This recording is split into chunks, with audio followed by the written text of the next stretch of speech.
lot of meat on the bone, as they say tonight. Oh, I'm Stepping to the ring, it's UFC tonight. Sean and Gino, it's the rematch this time. Millennial nerve, tensions in the air. Gotta meet sanity and MVP beware. Meat boy MMA, bring on the heat. Steaks sizzling on the grill, we can't beat. Something long in the meat hands, ready to throw down. Fight night, people let the punches we have.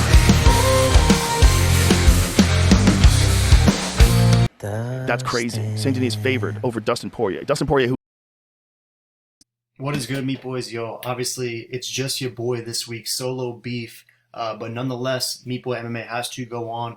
We have never missed a card in the last 3 years that we've been doing this, since June of 2020. So don't plan on starting now. But Meat is busy with different stuff tonight, but we'll obviously be back for next week. But nonetheless, we got his picks. We got his insight. We have everything that the Meat Boy MMA train needs to just keep rolling. So let's just jump right into it. I mean, recap last week.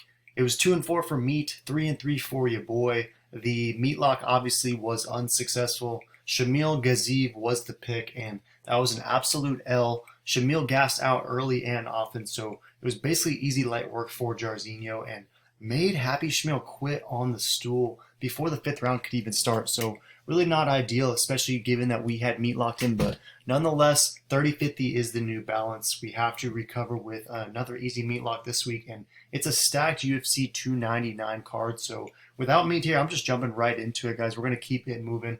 We start with the Meat lock always, and Maycee Barber is the pick. She's an absolute lock against Caitlin Sermonara. You might remember her as Caitlin Chookagian, but Caitlin Chookagian is a little bit too old. She's 35. She's 11-5 in the UFC, 18-5 overall, and she's taken on Maycee Barber, who at 25 years old and at 8-2 in the UFC, 13-2 overall. Maycee Barber is really starting to come into her own. She's on a nice 5-fight win streak, and if we really inspect those 2 losses that she has on her career, she lost a unanimous decision to Roxanne Modafferi in a fight where she blew out her ACL in the first round, and granted she was getting smoked either way, but nonetheless she lost that levels test fight. And that already was back in early 2020. So the 3 years that she's spent developing her game since then has really molded her into the high-level fighter that she is right now. And then her only other loss was to Alexa Grasso, who is the champ. So since then, it's been 6 in a row. Most recently, she absolutely brutalized Amanda Hebos. Early, easy light work, performance of the night for her, and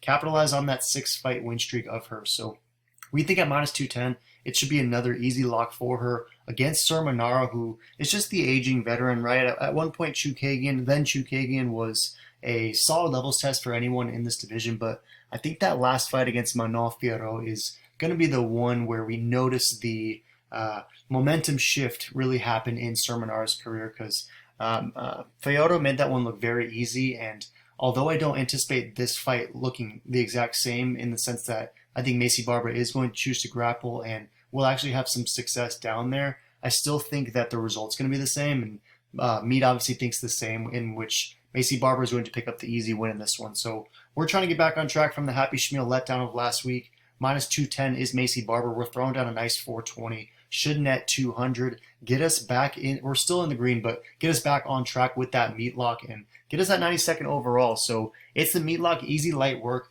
Let us know down low if you are rolling with that same Meat lock, but nonetheless, we'll keep it moving. Robelis de España, and welcome back, Meat. He's in this. We have his insight all the way through, so I'm very stoked to have his perspective on the screen in case mine gets a little wonky or in case you reject the one that I'm offering. But nonetheless, Robelis de España taking on Josh Parisian, and this one's fun because Josh Parisian by now is like kind of the veteran in this contest as far as UFC experience is concerned.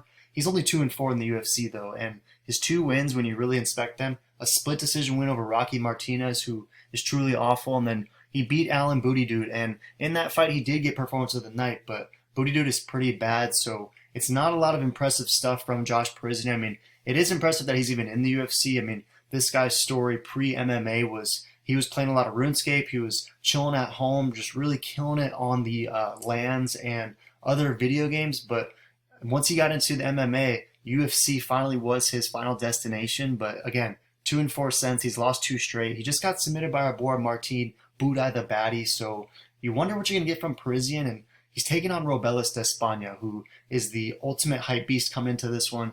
He's 4-0, but he hasn't spent more than 17 total seconds across his last 3 fights, and he's just north of total.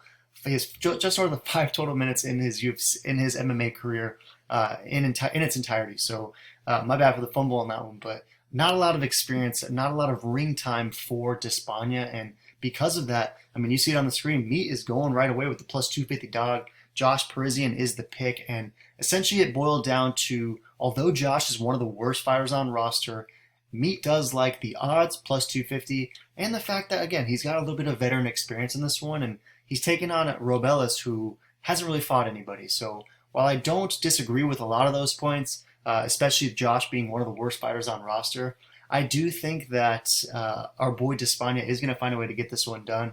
I think this fight is actually going to look a lot like when Alex Pereira debuted.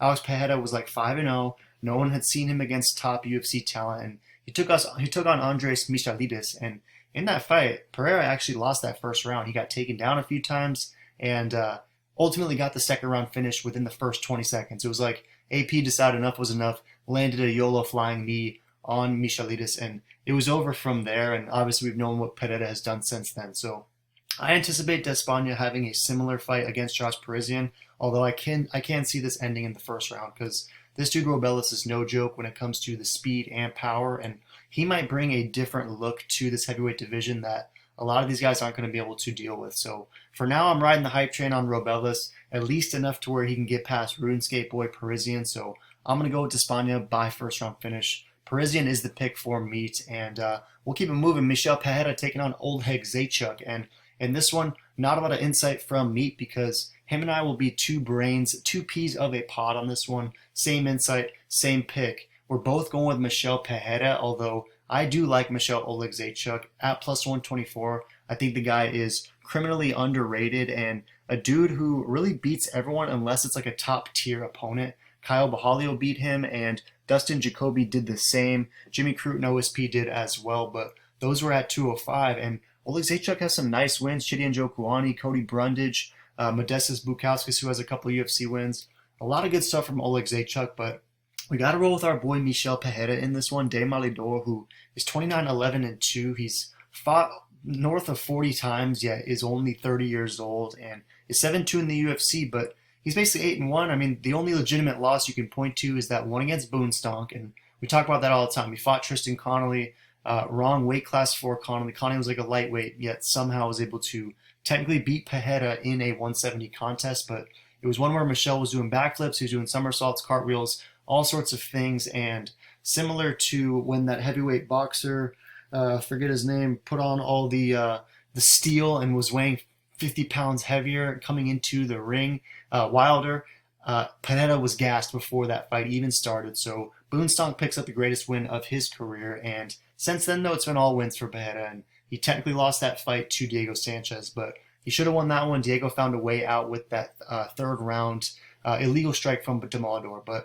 nonetheless, Demolidor has been getting better and better. He's won 6 straight, and he just debuted most recently a few months ago at middleweight, and we were a little bit concerned to see what he might look like at that division, because he was already cutting so much weight to get down to 170, and the dude is massive, absolute muscle shark. So at 185, we weren't sure if that same strength, those same skills would translate against those bigger guys, but when he fought against Petrosky most recently, it was an absolute beatdown, and Andre Petrosky is no joke at that middleweight division and trains with a lot of big boys himself. So for Pereira to get that easy first round finish, performance of the night TKO, that to me suggested that Pereira is ready for these top guys at middleweight, and no better test than Michel Oleg Zaitchuk, because this is a guy who, when you sleep on him, he can come through with the hammers. So ultimately, I'm going to go Pereira. Meat is rolling Pereira, but this is one that could be a tough outing. So be careful out there, because Oleg Zaitchuk obviously has a lot of life. And the next thing we can talk about is Pedro Munoz versus Kyler Phillips. And you see the pick for Meat. He's going Kyler Phillips. And basically the rationale is that he's basically the IRL Matrix.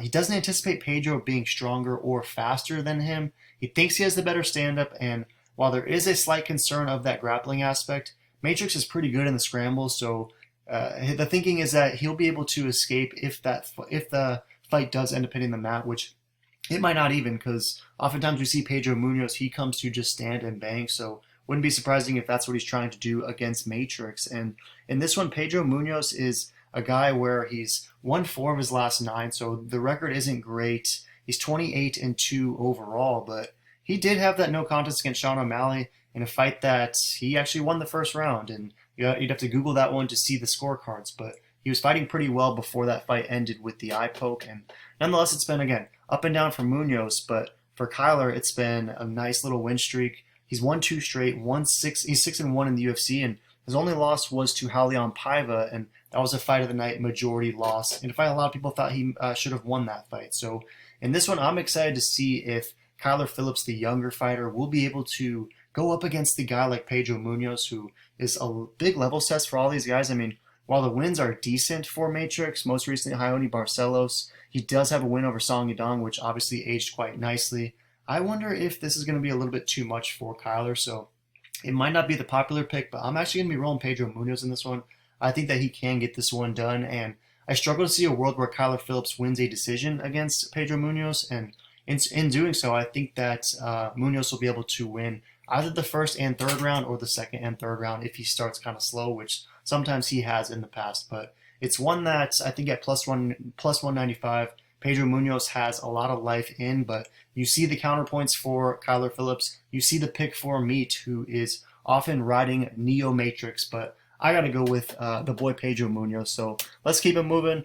Mateus Gamrot taking on Rafael Dos Nachos in this one, and RDA is 39 years old, right? He's a guy who's fought everyone. He's beat a lot of guys, probably beat your favorite fighter at one point, but recently, I mean, he's won 3 of 5, which was encouraging to see, but the losses to Luque, the knockout loss to Fiziev, really, I thought just brought RDA back to reality, because this is a guy who had a lot of success in those late 30s, but he's 39, about to be pushing 40, and you wonder if he's going to be able to compete with these younger guys like Gamrot, who at 33 years old is 6-2 in the UFC, 23-2-1 overall, and he's an absolute gamer, right? I mean, he's won 6 of his last 7. The only loss was to Beneil Dariush in a fight where Benny just really offered him a solid levels test and kind of dominated across the contest. But nonetheless, Gamrot has some great wins. He finished Fiziev, has that win over Jalen Turner, beat Arman Sarukian in a razor-thin decision that was fight of the night, and obviously, we know Arman's probably one step away from a title fight, but it's been a lot of good stuff from Gamrot, and you see where Meat is going, right? The pick's on the screen. Gamrot is where he's going all the way, and essentially the rationale is that gamer's a gamer, right? RDA's a gatekeeper, and gamers tend to destroy gatekeepers, so the whole rationale from Meat was that Gamrot levels up, essentially faces the next boss. You see Goro, and it might be a title shot next for Gamrot, or at a minimum place him one or two, probably one fight away from getting that opportunity. So I agree with him on this one. I think Gamrot is going to get this one done.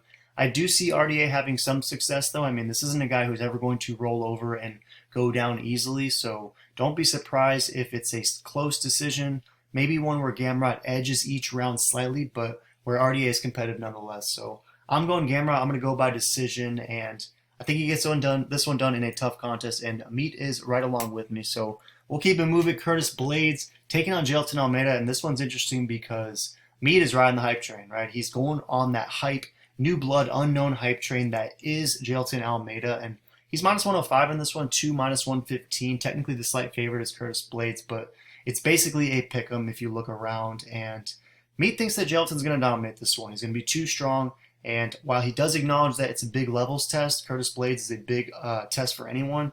Jailton is who he's rolling with, and it's tough for me on this one because I acknowledge that Jailton is really high level. This dude is going out there smushing guys. It seems as though once he gets you down, it's very difficult for you to get up. I mean, Derek Lewis essentially got laid on for 25 straight minutes. You never really saw opportunities for Jailton to advance the position and try to pick up the finish, and it seemed like he was just content with keeping him held down, but nonetheless, Jailton usually is out there finishing guys. Easy light work over Rosenstrike, he did it. Shamil Abdurakhimov, he submitted.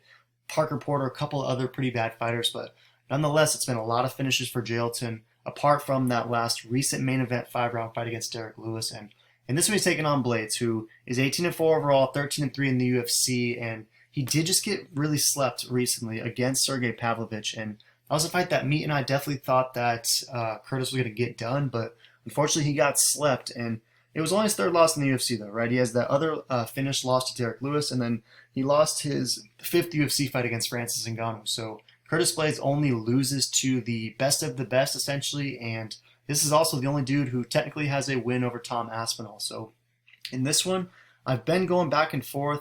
I do, however, though, think that Curtis Blaydes can get this one done, because I don't see Jailton just going in there and ragdolling the 265-pound best wrestler in the heavyweight division in Curtis Blaydes. And once Jailton struggles to get this fight to the mat to take Curtis down, then I think Curtis might showcase some market improvements on the feet, actually, and I can see him starting to piece up on Jailton, who I'm just not convinced has that elite level stand up yet. I feel like he is a one-trick pony, and when he's not having some success in the same way that he did against his other opponents, because he has been historically able to just ragdoll everyone, I see him struggling against Curtis Blaydes. So I'm going to go Curtis Blaydes in this one.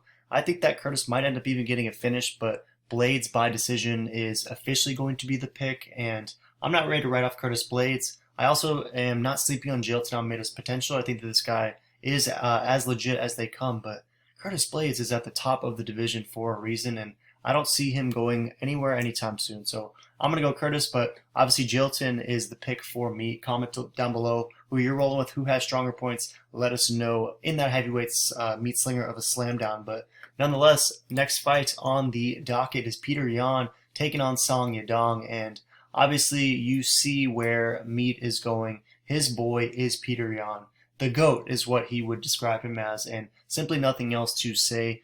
Meat anticipates this being actually the start of the Peter Yan, the Meter Yan, Never Lose Again revenge tour arc of his storyline, but I don't know. This is a tough one against Song Yadong, who is minus 105. Peter Yan is basically minus 115, so the odds are pretty similar to the last video that we broke down, but Peter Yan is 16-5 overall, and I don't want to besmirch Peter Yan, because especially when only Meat's image, only Meat's presence is with us, but Meat isn't actually with us to defend his boy Peter Yan, and I'm just not as high as on Peter Yan as Meat is. But the reason being is he's lost 4 of his last 5, and in the last 3, I mean, they were all pretty convincing losses. Merab Dvalishvili absolutely smoked him start to finish in a fight that didn't make any sense. Merab had like 1,000 takedown attempts, and the dude is obviously the CEO, but nonetheless, I mean, he also dropped that split decision loss to Sean O'Malley, a fight where he fought well, right? Some people thought Yan won that contest.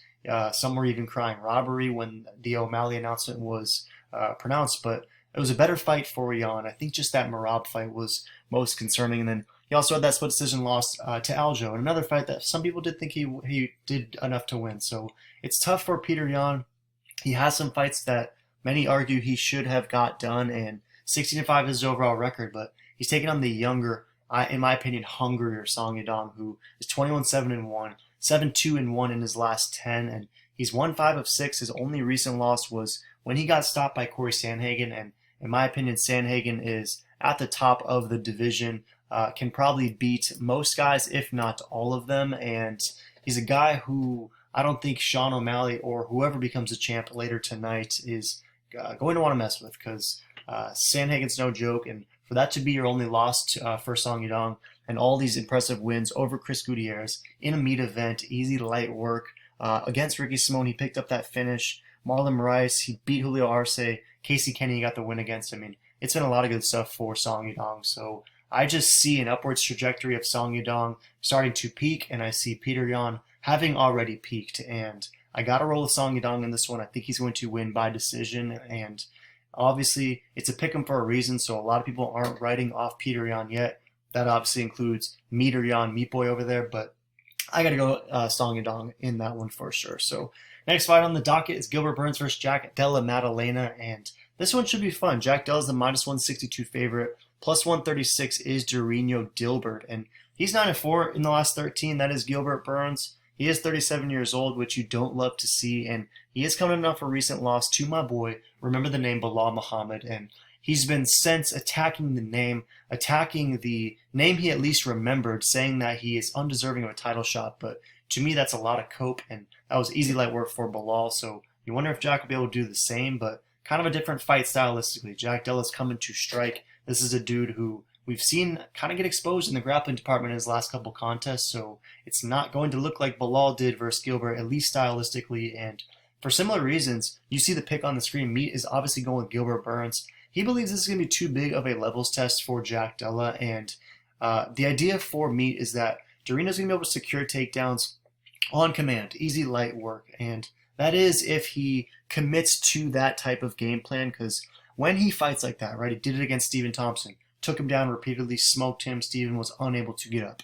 Did it to Neil Magny, this time didn't even have to go 3 rounds, didn't even have to go 2 rounds, got the easy light work finish over Magny on the ground in that first round. So when he chooses that grappling heavy attack against inferior grapplers, it's where Gilbert Burns has success, and we know Gilbert Burns is one of the best grapplers, not only in the 170 division, but in the UFC at large. So if he does that game plan, which should yield him success, then it could be a good outcome according to Meat. And he does worry, though, that if Gilbert tries to prove a point, if he tries to go in there, stand, and bang too much, then he could get meat slept by Jack Della, who is a guy who will be swinging meat bombs the entire time. But again, he kind of got exposed recently when he fought against Basil Half-Ass. It was a split decision win for him technically, but a lot of people thought Jack should have lost that fight, and it was a fight that Jack got taken down a lot. And similar to Kevin Holland, he again emerged with a split decision that was Jack, but some questionable grappling for Jack on that one too. So in this one, again, -162 is Jack, +136 is Gilbert.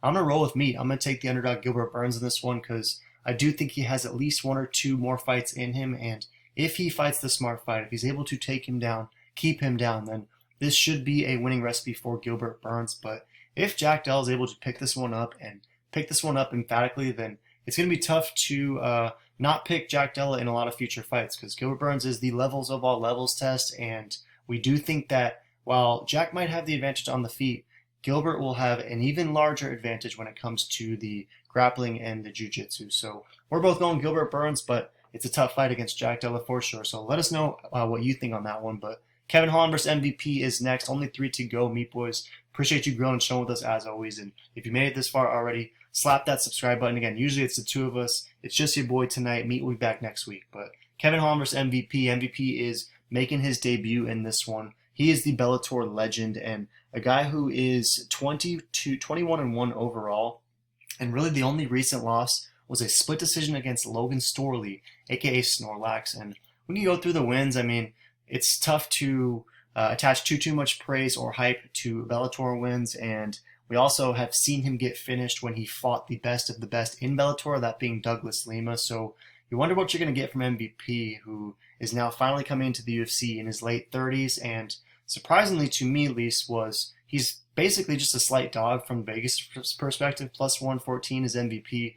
-135 is the Trailblazer. And you see Meat's pick. It's my pick too. We're both going with Kevin Holland in this one. This is just going to be way too much too soon, we think, for MVP, who is coming from Bellator where the level is just way different. And while, yes, Kevin Holland has left more to be desired, especially recently, I mean, technically he has only won 2 of his last 5 and 3 of his last 9, which is a crazy stat. He's 25-10-1, been fighting against the best guys in the UFC, and some of those contests you believe he probably could have won if he fought a little bit different, a little bit smarter, so to speak, and all those fighters arguably would beat MVP if they squared up. So we think it'll be too much for the debutante Michael Venom Page, but that's not to at all discredit what this guy's done. I mean, the viral highlights for MVP are some of the best anyone has ever seen. I mean, that skull-shattering knee against Evangelisto Santos, the tornado kick in his MMA debut. I mean, a lot of really cool stuff. When he made David Rickles essentially just quit. David Rickles was like, I'm out of here.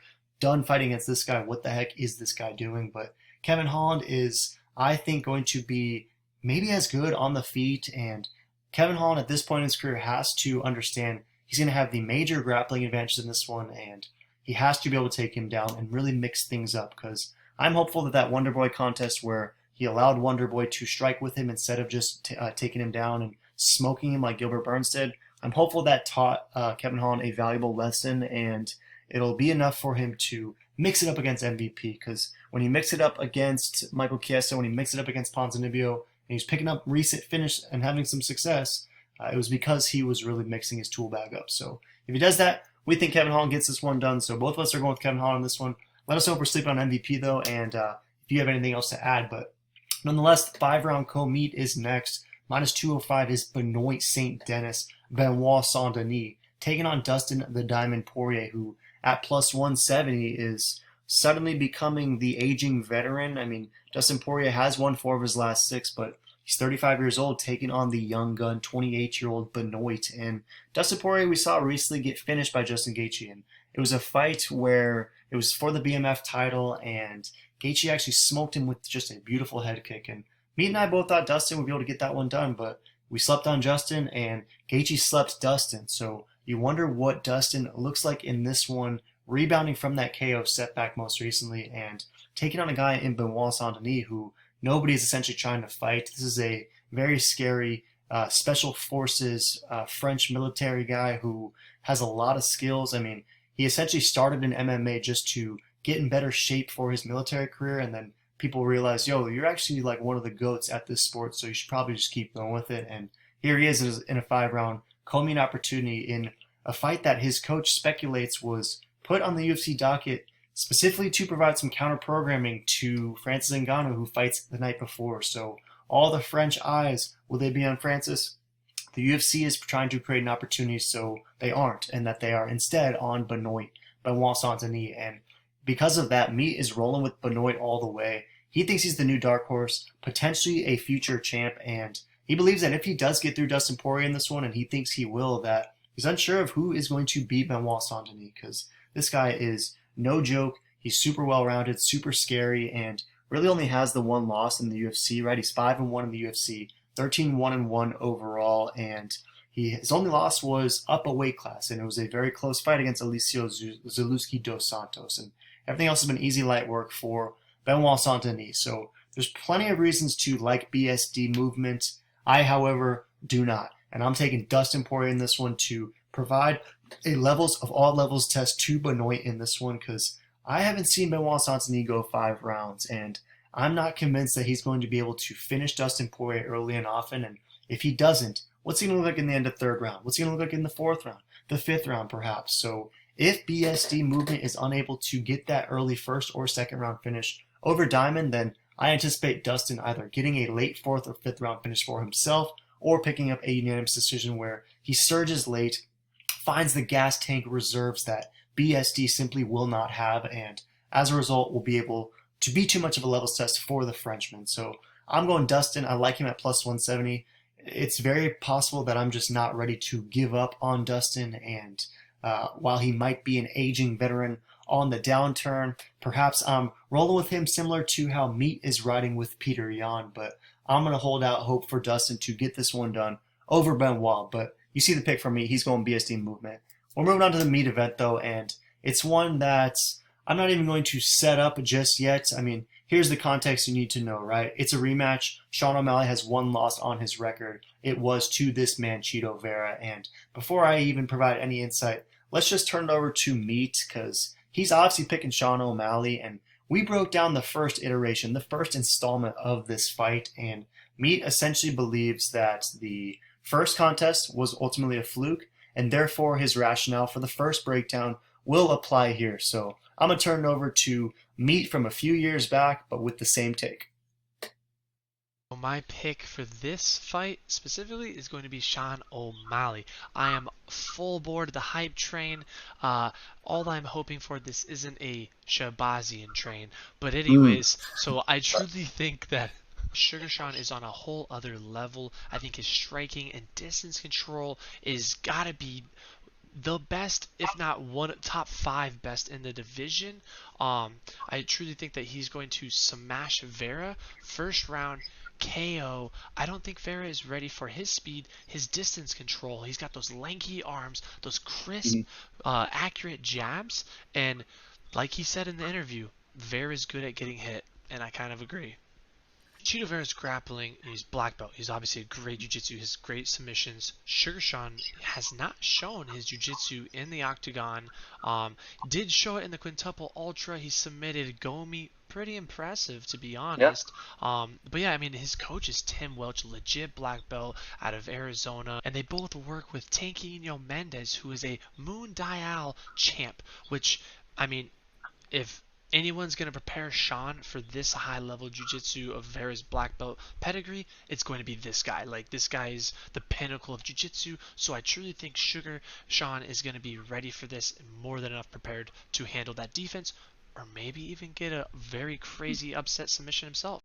Meat does bring up a lot of good points when it comes to why Sean O'Malley might be able to get this one done. He is longer. You got to believe that now, 3 years later, the jiu-jitsu is probably going to be pretty comparable for O'Malley versus Chito Vera, if the fight even gets to that point. I mean, I wondered if there would be a lot of grappling the first time around. There really wasn't, and I almost think that this one might not feature as much grappling as perhaps I anticipated in the first contest as it was, but nonetheless, again, Sean O'Malley is a minus 258 favorite in this one. He was around minus 310 the first time that these guys fought, and Cheeto's plus 210 now and was closer to plus 260. So a very interesting fight contextually, that it's a rematch that Cheeto won, and the odds are pretty comparable to the first time around, although I guess they did improve for Cheeto ever so slightly, plus 210 for Cheeto in this one. And this is a fight that Meat and I have been going back and forth on for a very long time. I said as soon as that first fight ended between Cheeto and Sean that Cheeto would win a rematch, and now here it is many, many years later. But Cheeto's 6-3 in his last 9. He has that one controversial loss to Song Yadong in there as well. And the one fight that, if you're a Sean backer, that should give you the most encouragement was that fight for Cheeto against Corey Sandhagen. Because while officially it was a split decision on the record, that's probably the worst split decision anyone has ever seen. That was 5-0 domination for Corey Sandhagen, and a fight that really, I don't want to say exposed Cheeto Vera, but really just highlighted how good Corey Sandhagen is. And some might argue that that fight against Sandhagen could look similar to how it looks against O'Malley, but I'm not ready to write out Cheeto yet. I liked what he did against Pedro Munoz most recently. I thought that was a convincing decision, and again, if you remember Pedro Munoz versus Sean O'Malley, Pedro was winning that fight prior to getting eye poked. So the facts don't align with a lot of the Sean 1 Malley backers, but nonetheless, I got to roll with Cheeto the dog in this one. I have to stick to my guns in this one, and I think that the family man is going to come through here and really put a statement on Sean O'Malley. I mean, we've been watching the embeddeds this week. It's basically Sean O'Malley just getting his hair done the entire time, so I hope that we don't see an Amanda Serrano type situation. Last week, she was unable to fight because she got her hair done and got hair bleach in her eye. She had to pull out and forfeit a $2 million gate that Jake Paul and the boys had generated. But nonetheless, I hope that that doesn't happen for Sean O'Malley with the hair dye treatment he's got ongoing, and I do expect him to show up. I do expect him, however, to take the second L. It's going to be Sean 2 Malley, and Cheeto Vera is just the boogeyman for Sugar Sean. I want to say that that is accurate. Maybe Sean's going to shut me up, but he didn't the first time, so I'm taking Cheeto in this one. Meat is obviously rolling with Sean O'Malley. I wish he was here to provide the last word, but he's as bullish on Sean as I am on Cheeto. So comment down below. Let us know your thoughts. Are you bullish on Sean like Meat? You bullish on Cheeto like Boy? Are you somewhere in between? And if you made this far, again, shout out to all the Meat Boys, especially Matt Moe. Shout out K Diesel. Shout out Joe Dirt. All the OG meatheads that are always riding with us. And we're going to keep grinding. We're going to keep grilling. We're going to keep chilling. So stick around. A lot of good stuff from Meat Boy MMA for the rest of the year. Let us know. Dustin,